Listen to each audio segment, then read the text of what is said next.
Assalomu alaykum hurmatli yaqinlar. Xayrli kech barchalarga. Mana biz navbatdagi obyektimizga keldik.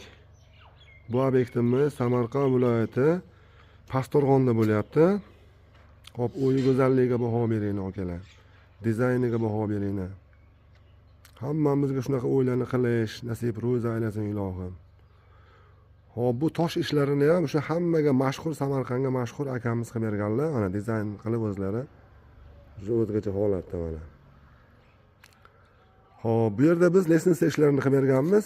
Hovlining oldi qismiga va xatnovga mana bu holatda qilib lisensiya tushirib berdik mana. Yo'llarga bordyurcha qildik. Xo'p, stupenkalarimiz ham sal avvalgi holatda bo'lgan. Hozir to'g'ridan ko'rinmaydi, men yondan ko'rsatib o'taman. Xo'p, akalar, mana yondan ko'rsatganda mana 100% ko'rinadi avvalligi. Mana shu holatda bo'ladi akalar. Mana yaqinlashtirib ham ko'rsataman mana.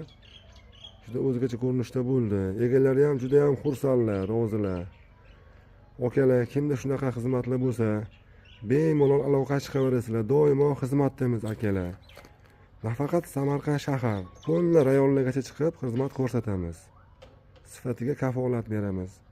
Xo'p, ichkarida ham lisensiyalarimiz bor. Endi hozir qorong'ilik qilmasa ko'rsatib o'taman. Xo'p, akalar, men sal qorong'ilik qilyapti. Hozir men tevadan ko'rsatib o'taman. Bu yerga ixchamgina qilib, o'sha eni 1 metr bo'ldi, balandligi 16,5. Stupenkaning tevasi 30 bo'ldi. Bu yer plashatka. Mana holatlari, yon ko'rinish holatlari.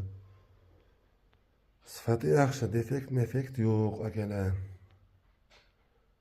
Aloqa chiqaverasizlar, doimo xizmatdamiz, sog' bo'lasizlar.